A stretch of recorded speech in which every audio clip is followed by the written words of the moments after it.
I think we can move on now to the first session, which has to do with corporates and ESG practices. The next session is going to be chaired by Mrs. Vivian Bouzali. Mrs. Bouzali, welcome. Mrs. Bouzali has a very interesting profile. I should say that she's the Chief Corporate Affairs and Communication Officer at Mytilineos SA. She has a very interesting background. She has obtained a BSc in psychology from Loyola Chicago University, an MSc in counseling psychology from Harvard University, an MBA from the University of Louisville. Before joining Mytilineos, she has held a number of C-class positions. She has actively participated in the preparation of the 2004 Olympic Games in Athens, and she has also served as a member of the Greek Parliament. Mrs. Bouzali, welcome. The floor is yours for the next 1 hour. May I kindly remind to the audience to pose questions. So the next 3 speakers are going to have 45 minutes overall, and then a 15 minutes Q&A with the audience is going to take place. Mrs. Bouzali, the floor is yours. Thank you, George. Thank you very much. It's a great honor for me being here. And I want to congratulate the Institute of Finance and Financial Regulation, and of course, European Bank for Reconstruction and Development for putting together this very, very interesting forum, especially the few last years that we are going through. It's very, very practical and very important. So I don't want to take more of the time of the next group, which is titled ESG Practices for Corporates. And I'm very, very happy to have and introduce to you this very important panel that we have today. Basically, before I introduce the panel, I want to tell you that we will have 1 hour. Each panelist will have approximately 15 minutes, so we can have some time for questions and answers. So with no further ado, let me go ahead and introduce to you Jennifer Motles. She's the Chief Sustainability Officer for Philip Morris International. And thank you very much, Jennifer, for being here with us today. Jennifer is the first female Chief Sustainability Officer, and that is very, very important since she orchestrates the company's very ambitious sustainability agenda, including its vision of transforming for good, but also phasing out cigarettes. Jennifer, thank you very much for being here today. And I understand that after you are done with your speech, you will have some time for a few questions, but after that, you will have to go to leave. But we totally understand that, and thank you very much for being here with us. Jennifer will speak about how does it take for corporations to be successful in the ESG space, and we're looking forward to hear you very soon. Thank you. Next speaker panelist will be Professor Zacharias Sautner from University of Zurich. Zacharias is a professor of sustainable finance at the Department of Finance of the University of Zurich and a senior chair at the Swiss Finance Institute. Thank you very much for being here, Zacharias. Welcome. And we are very eager to hear about your contribution here on corporate climate lobbying, especially after so much research that you have done on topics like climate change and biodiversity. And basically, through your research, we have found insights on how finance can actually contribute to a more sustainable future. Thank you very much for being here too. And last but not least, I would like to introduce Kimberley Lewis.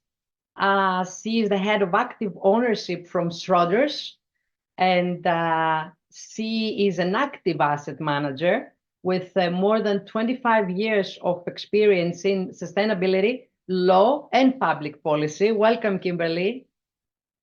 Prior to join Schroders, she has served as a director of North American engagement for Federated Hermes EOS engagement with a portfolio of companies on ESG and long-term business strategy. Kimberley is an attorney, and that makes it even more interesting since she's dealing with very, very sensitive but very important issues, and she will tell us how, if engagement does pay off. So as you probably understand, we have a very, very interesting panel here. So Jennifer, the floor is yours, and we're ready for you. Thank you so much. Thank you, Vivian. It's very nice to meet you. It's my honor to be here with you today, and thank you for that introduction. I believe Maria is going to be sharing some slides because I could not manage to share. I apologize for that. So if it's okay, merci. I will just say next, please, and then you click for me. So with that introduction, my intention today is to share a little bit with you, indeed, from the corporate perspective, what is our approach to sustainability. I want to do it in a way that is useful for everyone that is here, and naturally relying on the case study of what it is for PMI and how we're doing it will hopefully serve to inform and to be more tangible about how is it that we're thinking about sustainability and the approach that we're taking. So next, please. So first, before we start, let me just give you a little bit of context to make sure that we are all on the same page. PMI is a company that is traditionally known from selling cigarettes, being a tobacco company, but this is changing rapidly. Actually, PMI has been undergoing a radical transformation so that we can move away from cigarettes completely to no longer base our success on making or selling them. So what you are seeing here is excerpts of our statement of purpose. I know that purpose is a little bit of a buzzword that has become popular in the last years, but for me, what is important about PMI's statement of purpose is that it was issued by our board of directors, that is the highest authority in our company, and published in our proxy statement. PMI is an American company. This is a very solemn document, and it serves really to give direction, certainly for organization internally, but also externally to external stakeholders, including investors, to understand what the company wants to achieve. Next, please. So what does transformation look like? And obviously I touched a bit on it when I was talking about purpose. It's about changing our product proposition, moving away from cigarettes and having a different portfolio, but it's not really only that. In order to transform a company, you also need to change its entire value chain. You need to think about from the very beginning, from sourcing all the way to end of life, and how that future looks like. So when it comes to sustainability, and I will go into more detail later, a big challenge for us is simultaneously managing the impacts of two value chains, the impacts of the value chain that we're leaving behind of the cigarette business, and in a more proactive and forward-looking kind of way, manage the impacts of the value chain we're moving towards. And then last but not least, the external transformation talks about how we engage with society. And I think that this is a point that is not only company agnostic, but applicable to dealing with any systemic issue. In order to drive change, in order to create change in a sustainable way, you need to work with different parts of society to create a paradigm shift. And so we have this very acute awareness that there is a lot that we can do to make cigarettes obsolete, but there's also a part that does not depend on us. And it's very important how and in what way we engage with society. And again, here it's where sustainability and sustainability reporting plays a very important role. Next, please. So when it comes to reporting, I think there is something that is specific to PMI that is very particular, is that if you look at our disclosures, our sustainability disclosures, PMI has been following the principles of integrated reporting and aligning with external standards and frameworks for more than 10 years now. But besides and beyond aligning with these traditional quote-unquote ESG standards and frameworks, we complement our reporting with a set of bespoke KPIs that we call business transformation metrics. Why is this so important? Because we understood that traditional ESG frameworks and standards were not enough to complete our own disclosures, what we were trying to communicate, how our company is transforming. So if you look at our reports, we have this additional set of KPIs. There are a set of financial and non-financial metrics bespoke to PMI that are measuring our transformation and are allowing external stakeholders to understand, A, how our company is reallocating resources to become something else, and B, the pace and the scale of the transformation itself. Next, please. So let's look a little bit at what are these KPIs about? And you can see them here. I don't know if you have a big screen or a little screen, but these slides are going to be shared afterwards. I just want to give you a flavor a little bit of how do these disclosures look like. So these business transformation metrics, again, complementing our traditional ESG reporting, are measuring how the company is changing throughout the entire value chain. So they're looking at commercial expenditure, R&D expenditure, how factories that used to make cigarettes are being transformed to make something else. How is it that we're measuring our consumers that used to be smokers that are no longer smoking, moving away from cigarettes, and how the volumes, so the number of cigarettes that we're producing year on year is declining, and by the same token, how is it that our volumes of our new products is increasing? And again, I think that these are very material KPIs when it comes to explaining our company's value proposition, but in a very important way, it allows stakeholders to engage in a more meaningful way. What do I mean by that? I think that transition is not unique to PMI, it's not unique to our industry. I think many industries are seeking to transform and transition. The way that you communicate that, the way that you measure the progress of your transformation is key to enable engagement that can serve to accelerate the pace of transformation. So for us, these metrics are very, very important. Next, please. So besides and beyond understanding that the core of our strategy, our sustainability strategy, our transformation strategy, our business strategy, when I refer to them, they're the same thing. Besides understanding that it is essential for us to transform our company, there are other kinds of negative externalities that our company creates simply by existing. So how do we understand them? How do we calibrate which ones are the most important? How do we define where is it that we need to put our focus and allocate resources? So something that PMI does that is not unique to PMI is conduct a materiality assessment.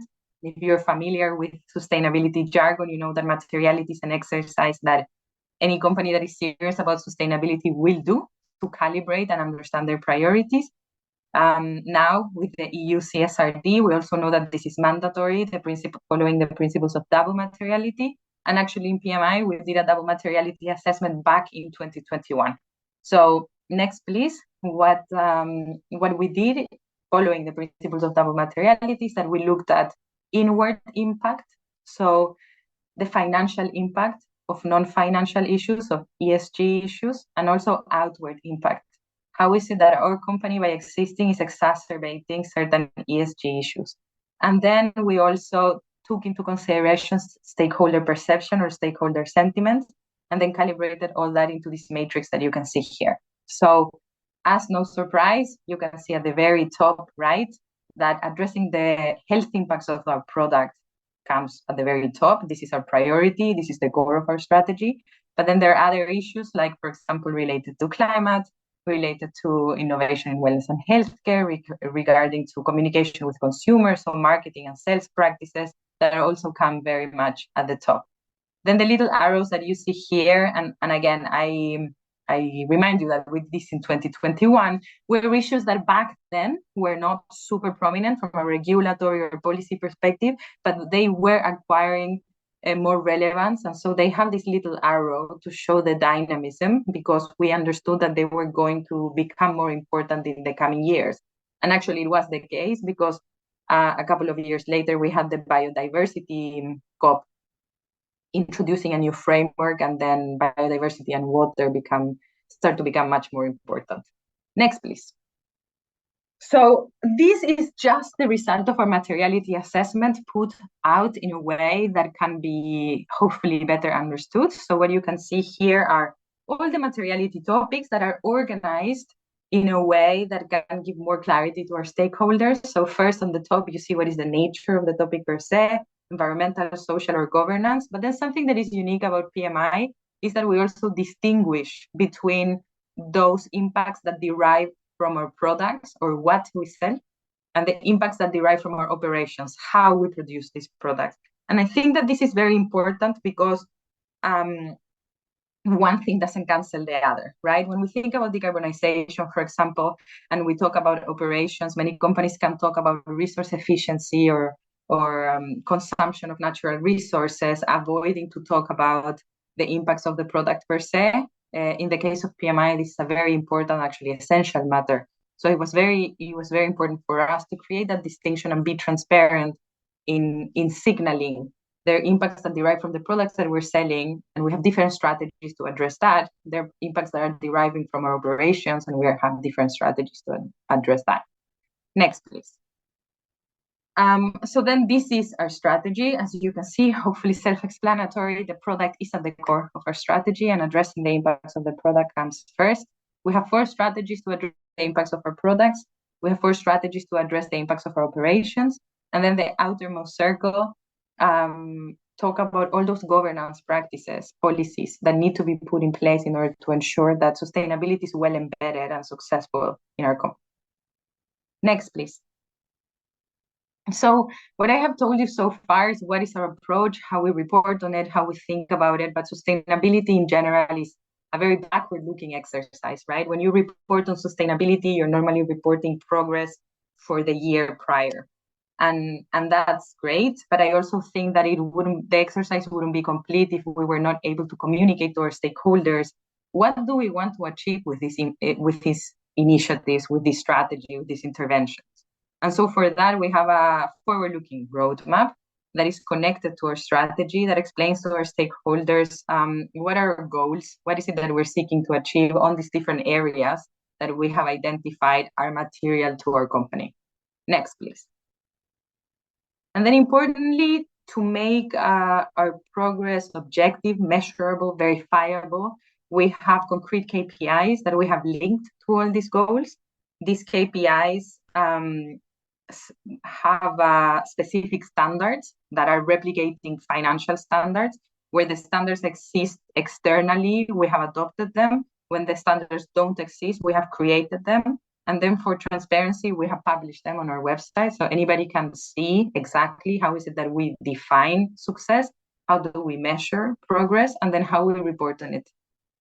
Importantly, these KPIs conform what we call our sustainability index, and our sustainability index as a whole. So all of these 19 KPIs, they are linked to 30% of our long-term compensation.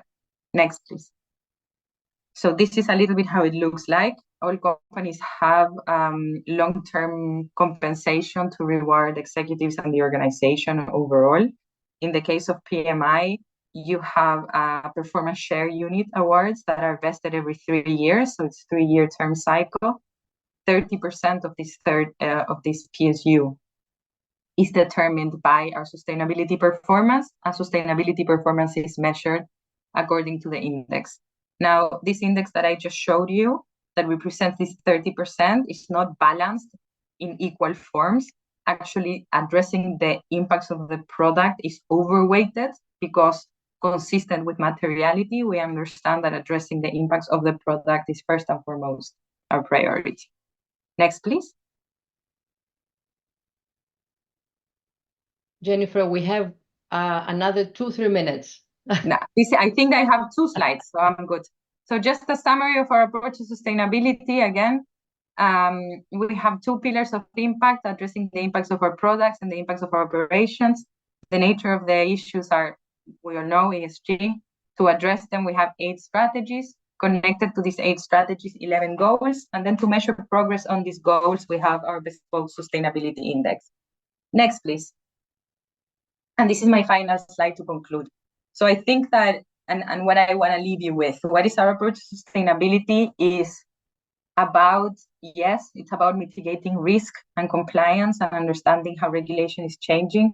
Yes, it is about operational and resource efficiency, but I think that those are today hygiene factors. So where is it that the competitive advantage comes in? Is when we can understand sustainability as an opportunity for technology, for innovation, for growth, and ultimately to bring purpose and create and have a new form of value creation model.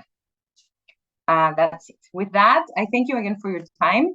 If you want to learn more about PMI, you can check our website and download our report and our different dedicated reports. Thank you again very much for your time.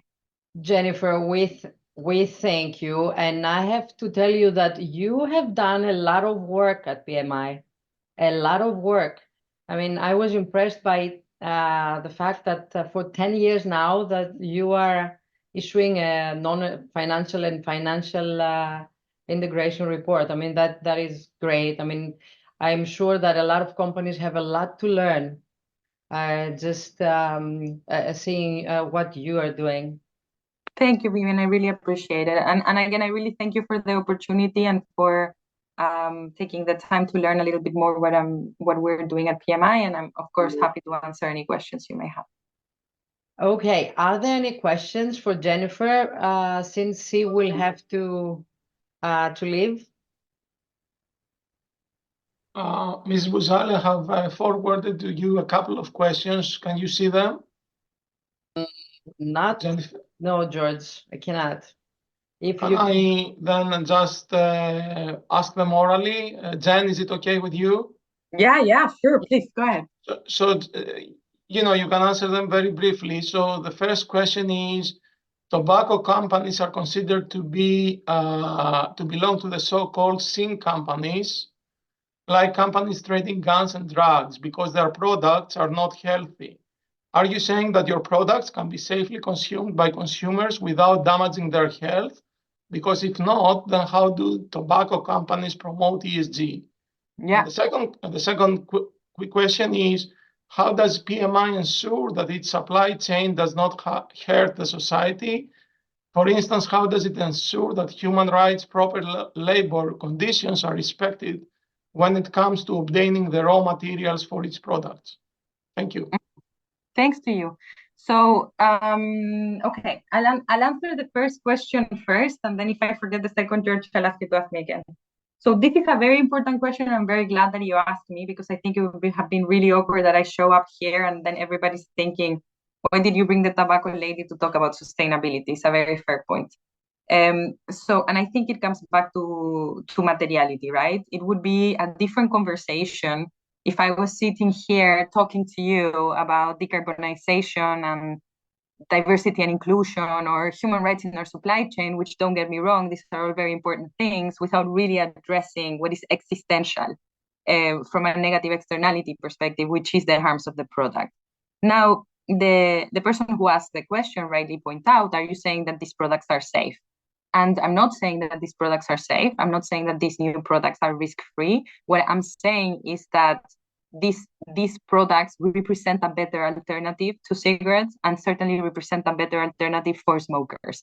We understand that smoking creates many harms related to health, and we also understand there's over 1 billion people smoking cigarettes in the world who could have a better option to consume nicotine in a way that is less harmful. I think that you're right when you're talking about seeing industries that are subject to exclusions many times. It is the case, especially in the context of sustainable finance. There's something to say about what drives these exclusions. Is it driven? It's a conversation of value versus values. From a morality or ethical perspective, obviously, I have nothing to comment if people want to exclude certain industries or certain companies because of controversy. Naturally, they're in the right to do so. But there's also something to say about the role of finance in driving change.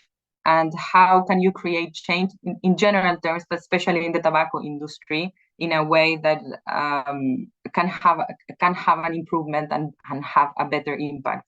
And so because of that, I think that there is something to say about understanding what are the harms of smoking, where are the harms coming from, and the value that it comes from making cigarettes obsolete, which in my opinion is undeniable. So instead of being fixed on, are you having products that are harmless, my question for today for you to consider is this a better alternative, and is there value in transforming an industry completely to make a product that is so toxic obsolete?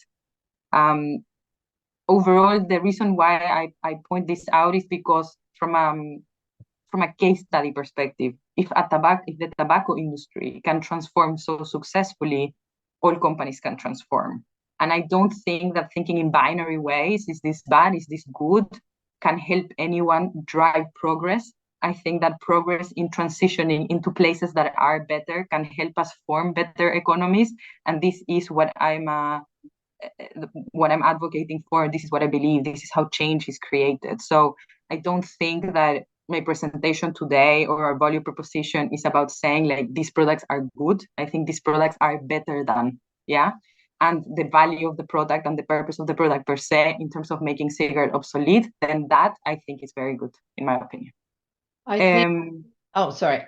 There's about the human rights. Do you want me to answer, or there's no time? Yeah, go ahead, please. Very briefly, we should get an answer for the human rights. That's right. Okay.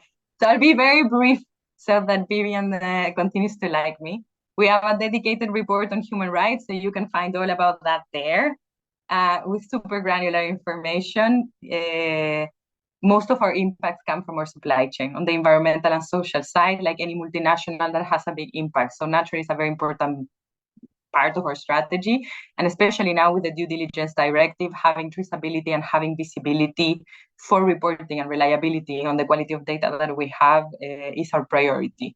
I'll stop there. If you want to learn all about our human rights approach, including supply chain, check our human rights report on our website. How did I do? Thank you very much, Jennifer. You did very, very well. And I have to tell you that your answers were very direct on controversial issues. However, you were very direct, and thank you very much for that. We are moving, and thank you for being here. All the best to you. We'll see you again. Thank you so much. Thank you so much. It's very nice to meet you. Thank you, George, again. And I wish you much success for the rest of the conference. Thank you. We're moving forward to Zacharias. Zacharias, the floor is yours. And we are very eager to hear about corporate climate lobbying. Thank you very much, Vivian. Thank you very much to the organizers for having me. Just to be sure, you can also, Vivian, you can see my slides? Yes, we can see it, Zacharias. Wonderful, wonderful. Okay, so just building on the prior talk, so we heard that there is a distinction between value and values when we think about ESG, and I've basically written a series of papers that try to illustrate why we should think about ESG from a value perspective, from a financial value perspective. And so I've shown in a series of papers that investors in particular that they engage over ESG issues have a mandate, a fiduciary duty to do so, because ESG is about risks, and every investor has to incorporate risks, and therefore has to also incorporate ESG in its fundamental DNA. I say this because you will see in a little bit that this paper is also in this line of research when we think about the risks that are associated with climate lobbying or anti-climate lobbying, to be more precise. So this paper is joint work with my two colleagues, Markus Leipold and Tingyo Yu, both here also at the University of Zurich. Now, let me start laying out the big picture of what this paper is about and why we should all care about it. Now, most countries' efforts to combat climate change are vastly insufficient. We all know what the solutions are. We all know that we need a carbon tax, a fairly priced carbon tax, or alternative mechanisms like cap and trade schemes, but they're not happening, or they're not happening at the speed that is needed given how severe the climate crisis is. And now the big question, of course, is why are policymakers, regulators not acting? And there are multiple reasons why they are not acting. But we believe one important reason is that climate action by governments, by regulators, at least in parts, is obstructed by corporate anti-lobbying activities. So what I mean with this is that parts of the regulation we need is influenced by lobbyists, by companies, with a goal to undermine, delay, or avoid pro-climate regulation or policies. And there is an NGO that used the term Scope 4 emissions for such lobbying activities to illustrate that the impact on climate change by some companies through its anti-climate lobbying activities is larger than the impact from the company's Scope 1, Scope 2, and 3 emissions combined. So measuring corporate lobbying is very difficult. And understanding what firms are doing more and less and how financial markets think about it is very difficult. And that's because a lot of the lobbying occurs behind the scenes. And you cannot just take public statements on whether firms are lobbying or not, because as a matter of fact, we know that sometimes there are public statements by firms, for example, on trying to become net zero or arguing that they support the Paris Agreement goals, while at the same time they fight climate regulation through lobbying in private. And let me also state right from the beginning that lobbying is not a sideshow.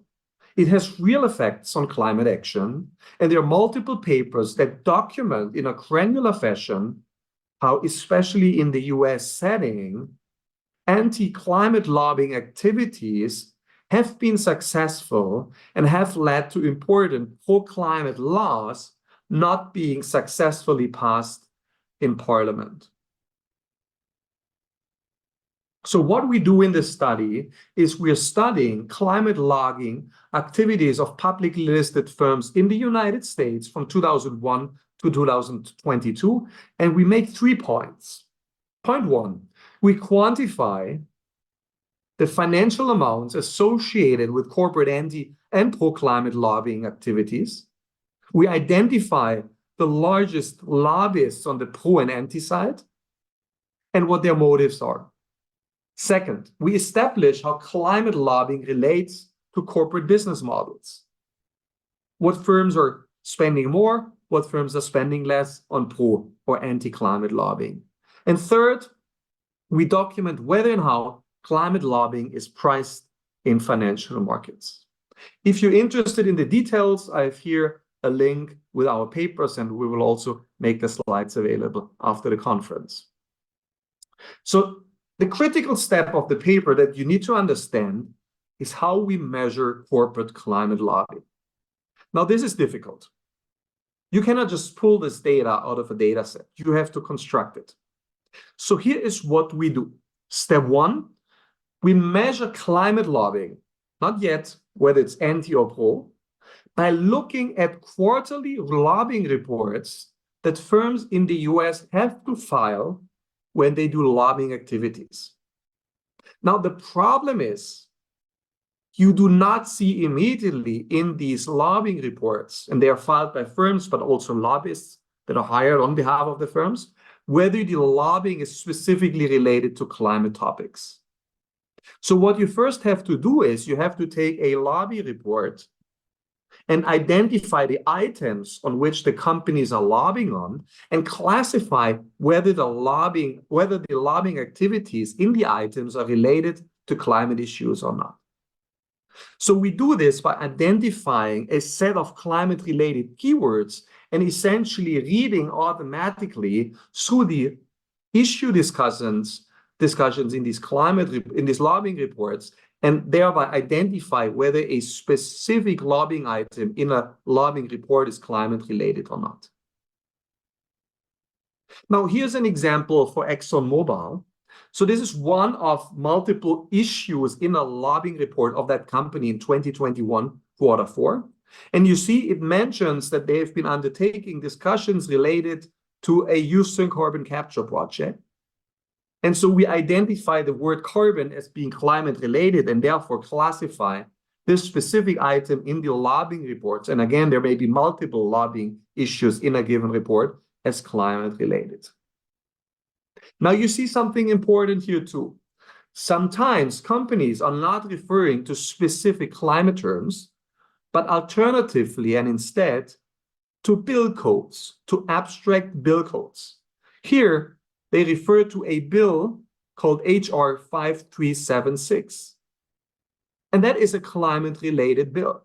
So what we also capture is when a lobbying activity is related to a bill that is clearly, once you know the background of the bill, also climate-related. So now in the second step, after having identified whether a specific lobbying item is climate-related or not, we have to assess and quantify how much lobbying is related to that specific item.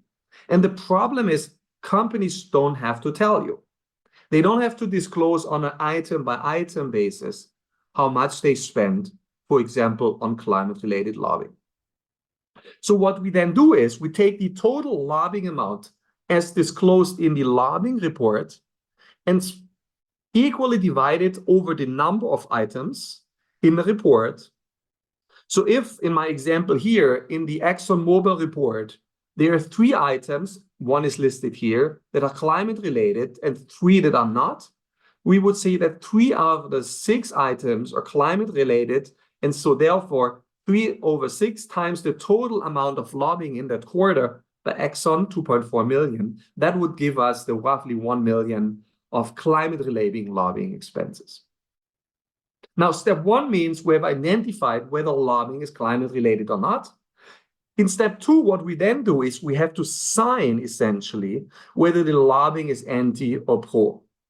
Now, also here, you don't see that immediately from the lobbying. It will not say, we lobby against carbon capture. Or it doesn't say, we lobby pro carbon capture. So therefore, we use a trick in order to assess whether the lobbying expenses, climate-related lobbying expenses, are anti or pro-climate. And so what we do following Kwon et al. Is we look at the private donations, political donations of the firm's executives or the hired lobbyists. And if they privately, the executives of that firm privately donate primarily to the Republicans, we classify the lobbying expenses of the associated company as being anti-climate, and vice versa. If they donate primarily to the Democrats, we classify it as being pro-climate. And of course, that is building on a set of assumptions. And of course, a critical assumption is that there is an alignment between how the company thinks and how the executives think. And in the paper, we provide lots of supporting evidence. And of course, there's also a second assumption, and we also have evidence for that in the paper, which is that the Democrats are more pro-climate while the Republicans are more anti-climate.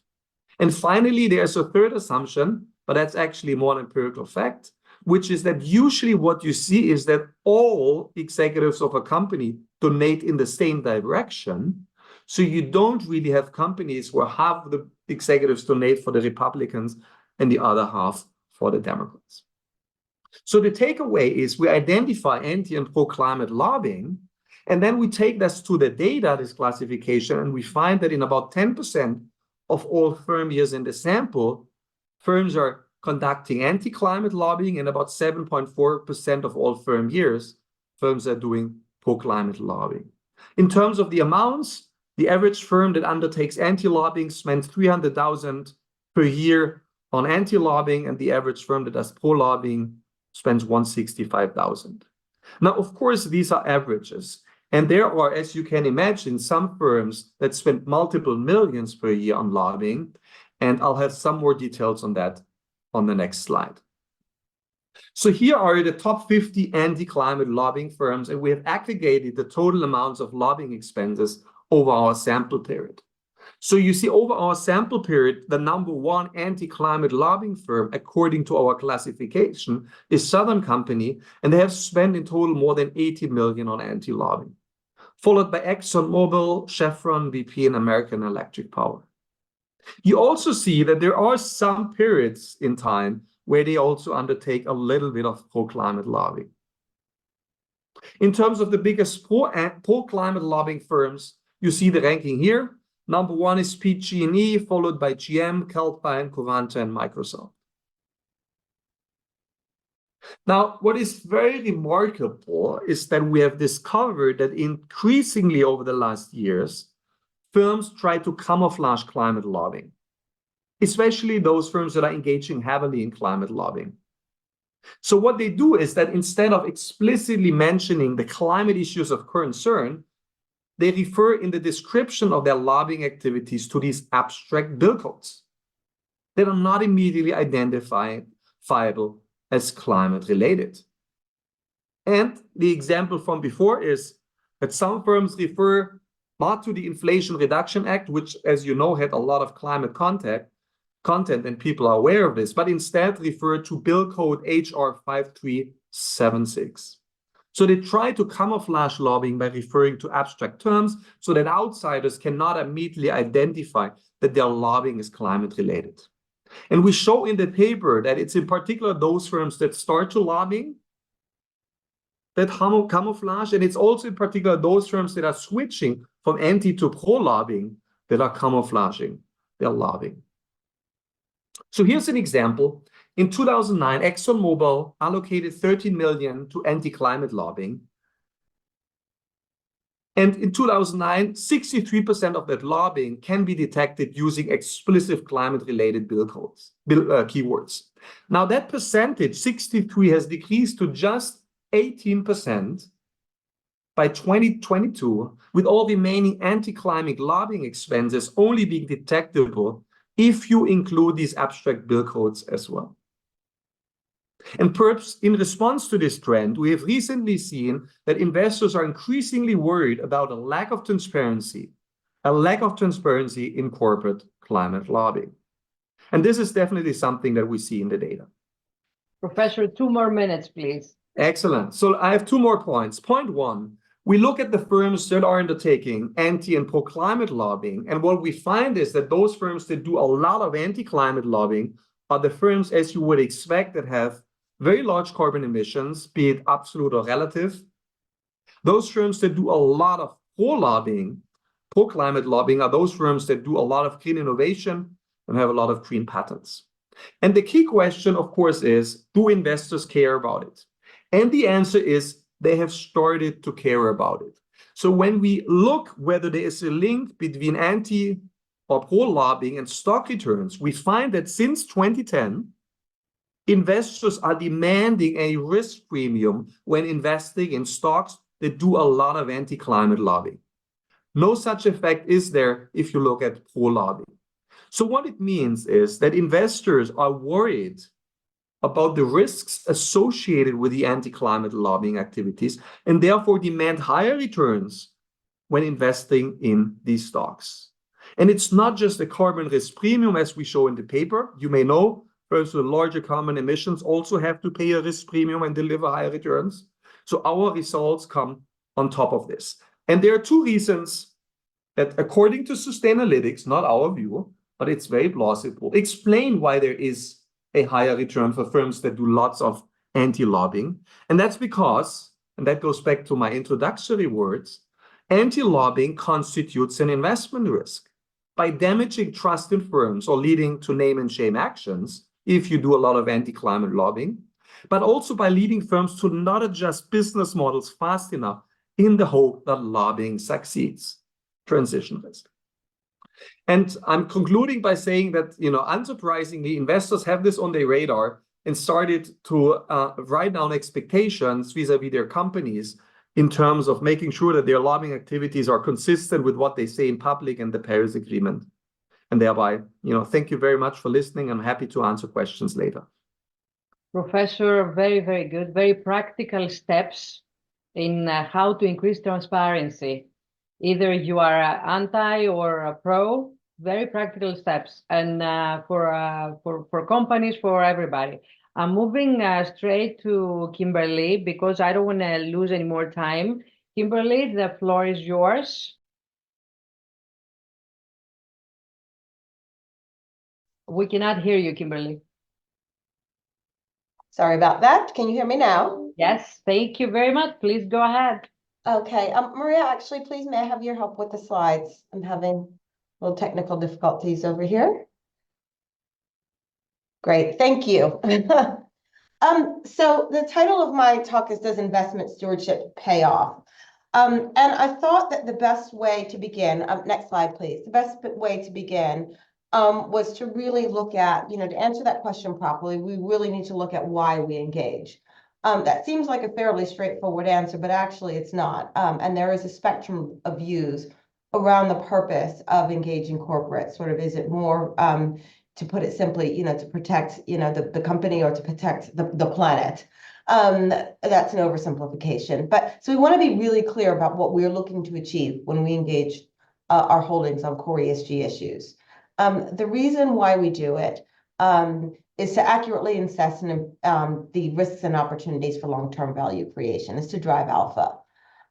So we do it to understand the company's true financial and sustainability performance, to influence how a company addresses risks and opportunities, and then in voting, to hold leadership to account through shareholder rights and escalation. And I'll talk a little bit about those. Next slide, please. So how do we do this? I want to flag a document that's on our website if you'd like to see sort of the 30-page version, but this is the one-page version of what we call our engagement. Really, it's our engagement compass. And this is called our engagement blueprint. What this document sets forth is our 6 priority thematic areas for engagement. And then we lay out the long-term ambitions, what we're looking to see long-term on each of these thematic areas, but then also the short-term expectations or asks that we have of companies in order to drive progress towards these long-term ambitions.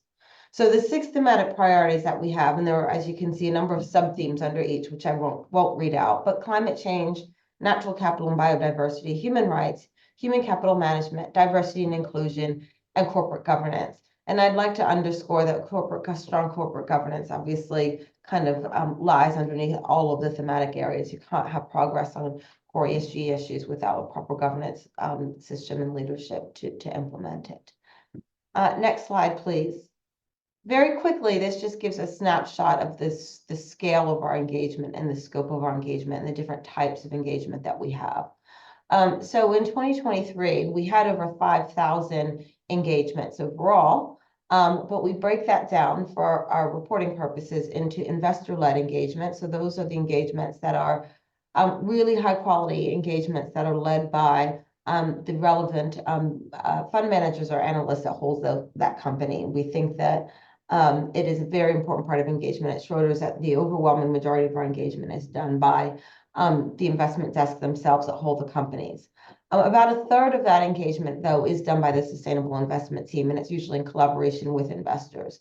And the reason why we do that is generally if there's a company that's held by multiple desks, or we might have it might be held in a quant fund, we might have a fairly small holding, but actually deem that the issues are so material and so significant that we are going to devote resource into engaging the company. And then the balance of those are collaborative engagements, letters of expectation that we send out to companies. And we break these engagements down by 2 ways. It's roughly 50-50. Insights engagements, which are engagements where we're not asking the company to do something. We're engaging to understand how they do it. So it is quite usual for us to have a number of these insights engagements before we actually do what we call outcomes engagements. And that's why when we feel that we understand how the company is managing these risks, but there are areas that we think that can be improved, and we'd like to engage them to make improvements in those areas. Next slide, please. One point that I want to emphasize, which is really, it sounds obvious, but it's also very, very important when thinking about how we assess the impact of the engagement activity, is that there is not one size fits all approach to engagement. If you take climate, for example, companies in emerging and developed markets face climate risks and opportunities. We have shared global challenges. But for example, using Greece, for example, as you would well know, forest fires in Greece pose a major threat to businesses, particularly in the tourism industry. And so how we value natural capital and our shared resources is an incredibly relevant material issue to virtually all of our holdings in Greece. And then we have others, more resource constrained areas where we need to think more about just transition, energy scarcity, etc. So as a result, it's really important to understand what approaches to engagement are most effective by individual region, by sector, by size of company, so that we can determine how we can be most effective and allocate resources accordingly. Next slide, please. So one thing I want to flag is that there is a trend that we are seeing to measure stewardship and engagement by voting records. You may see in certain regions that there are what we call league tables. You'll see various asset managers actually ranked in order of their kind of voting records, the number of votes against management on a certain issue, number of votes in support of certain shareholder resolutions.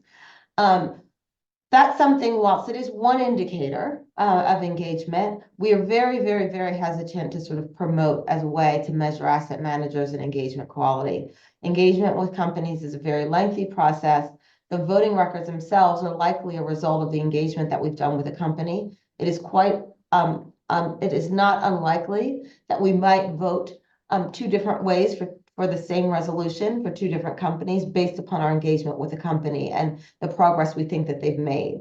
So I'd be very, very, very hesitant to use sort of voting records as a basis upon which to determine sort of an asset manager's engagement quality. Next slide, please. So how do we measure engagement quality? And the answer to that is that, next slide, thanks. The answer to that is that we look at it, we measure it in a lot of different ways. We have probably over 20 different kind of indicators that we use, and also kind of deep dive research that we've done. As I mentioned on my previous slide, we do collect that engagement data, those numbers, the thousands numbers that I showed you. All of those are recorded engagements that we record into a system that we developed specifically for this purpose. So what that allows us to do is really drill down into this engagement activity and see what it's telling us about the impact of our engagement. So one of the things that we've done, and I should add, we have been engaging for over 20 years. So we do have sort of a treasure trove of engagement activity, but candidly, our most robust data where we were sort of tracking it systematically is sort of from the past 5-6 years or so. So one of the first research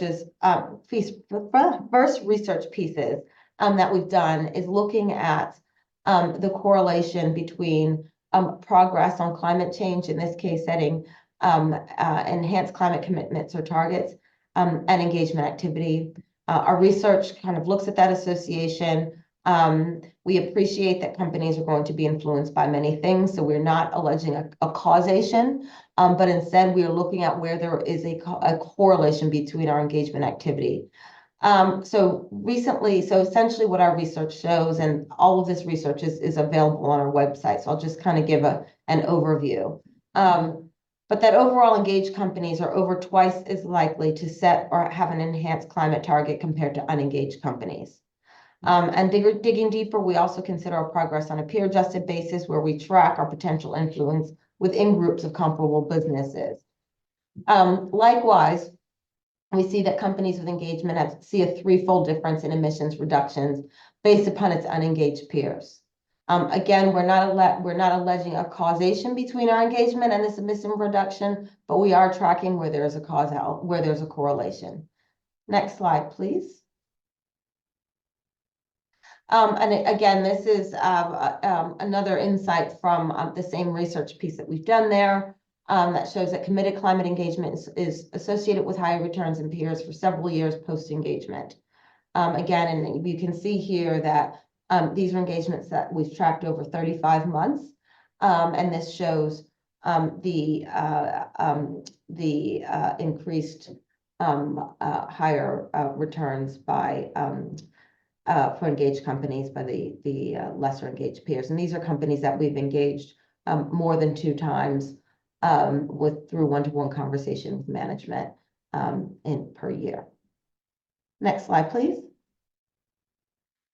So we've also completed a similar study where we looked at our governance engagements. Now that was actually, we had a larger data set there because our first engagements, like earlier on in our database, were all on governance issues. And there we see a similar correlation, and that sustained and committed engagement on governance issues saw higher returns than peers for nearly 2 years. Now, what's really interesting here, though, is that what our data showed is that kind of at sort of month 22, the correlation, that increase flattened out and then ultimately dropped a little bit. And so we were able to glean we have a hypothesis there that perhaps if we haven't seen progress after 2 years, then we will reassess our engagement and we'll reassess our engagement strategy and our engagement approach. Next slide, please. And I just wanted to point out one additional way that we kind of look at the impact of our engagement. And this is sort of flipping it on its side. So we've looked at where there's a correlation between our engagement and financial returns. We looked at where there's a correlation between our engagement and a company setting transition plans. But we thought, actually, let's look at it this way. Let's ask the companies themselves whether or not they are influenced by our engagement. Right. This is another piece of research that's on our study. So we reached out to over 1,600 of our recently engaged companies. So that's companies that we engaged within the past 2 years.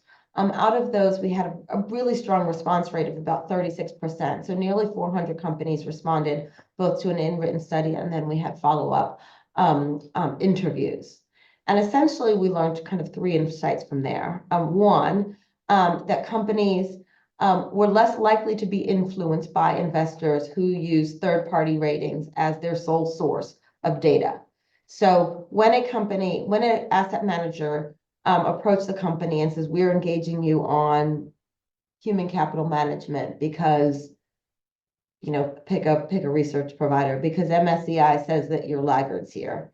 That's when they're much likely to be influenced or engaged by the company. As we all know, there is a real kind of difference in perspectives of various third-party providers, research rating agencies. It is not unlikely for one to deem a company to be a leader in this issue and another research provider to deem it be a laggard. And so that's why we use our own proprietary research, and we explain to the company how we deem that it is a leader or laggard in a specific thematic priority area. The other insight that we learned by interviewing our holdings was that they are more likely to be influenced, and they deem engagement to be valuable when it is done by both the investment desk, so that's the fund managers and the analysts, and the sustainability team. One thing that we heard loud and clear from our issuers is that they were, with ESG becoming the prevalence of ESG, they were having more separate conversations, and it would not be unlikely for them to have one conversation with the relevant fund manager and then very different conversation with a sustainability team from the same asset manager. So joined up conversations between investors and the ESG teams is essential, we believe, to impactful engagement. And that's also part of why we developed our engagement blueprint, which I mentioned earlier, which reflects an agreement, a shared view by sustainability and investment desk as to what is in the best interest of the long-term value preservation of companies. And thirdly, what we learned, and we were quite happy that this was the result, is that investor influence is still a real driver of company actions. We are perceived as highly influential. That's not just us at Schroders, but strong stewardship teams across the industry. But one other piece of feedback that they did give is that we are perceived to be more constructive when we do one-on-one engagement, as opposed to group engagements. There is a lot of external interest in collaborative engagements. But by and large, the view from the issuers, they're more likely to be influenced by one-to-one conversations because you can just get to a level of nuance and depth of conversation that you can't get in a collaborative engagement And also there's not this need to sort of make sure that everyone agrees and is on the same page about everything. So there was a view you could have a much more open and candid dialogue. Thank you, Kimberly. I don't know if you want to wrap up. I'll leave it at that. I do have a case study, but actually I think I can park that and leave a bit more time for any questions if there are. I think it's important, since we're running out of time, that you at least get one question each. And I see a question for you, actually, and then I will go to the professor. Would you consider engagement to be more effective than the investment? And if so, why? Is the question for Kimberly. Absolutely. So I know it's controversial, but we have as an active manager, we do have we have the option to divest because we are active, but by and large, we deem that engagement is much more effective. You know, companies can simply be sold to a less engaged investor. And so that is our presumption. We do have certain exclusions, and we do have a very limited instance in which we will divest, but that's only if we deem that there is zero management receptivity to the issue and if it's an inherently unsustainable business model. Thank you very much. Can I add something, Vivian? And I have a question for the professor, for you, Zacharias. And the question is, and then you will add up whatever you like. Let me first give you the question. As firms are masking their anti-climate activities, how can transparency on climate lobbying be increased in reporting? Right. So I think, very clearly by making, writing down clear expectations on what to report, which is, report how much you spend on what kind of activities, and then let the market and your investors judge whether that is reasonable or not. And then they, can think about whether they engage you on this. I want to follow up on what Kimberly is saying, because I think engagement is really critical, and we're currently seeing some very concerning developments when it comes to engagement. And what I mean is that because of legal reasons, because of lawsuits, a lot of engagement coalitions are under threat. We've seen major investors withdraw from some coalitions, and I believe engagement, and in particular through coalitions, is the critical key that we have to address the climate and biodiversity crisis. And so my big fear is that we have focused so much on transparency regulation, but we focused so little on facilitating engagement, to write down clear rules that investors have clarity in how and when they can jointly engage companies. And I say this because I really believe, and Kimberly has shown some evidence, and I have also some work, showing that engagement works, that this is the right way to do it. In a provocative sense, every ESG fund should invest in the companies listed in the Climate Action 100 Plus list, not in the clean firms. Invest in the dirty firms and then do what Kimberly said, get these firms to change. That's the key we have. And it's not divestment, and it's not investing in companies that are already green. It's to the contrary. Very, very valid point, Zacharias. I think you are right there on the top of saying what we need to be doing from now on. I think, George, we did okay. It's 4:15, and from my side, I want to say a big thank you to Zacharias, Kimberly, and of course Jennifer. It was a very, very interesting panel, and thank you again for having me here. George, back to you. Thank you, Vivian, and thanks to all three speakers. Actually, regarding engagement, we also have a research paper which shows that divestment does not motivate firms to change their environmental profiles. So there is a lot of scope for engagement, actually. So once again, thank you very much for this very insightful session, and many thanks to you, Vivian, as well, for chairing so efficiently.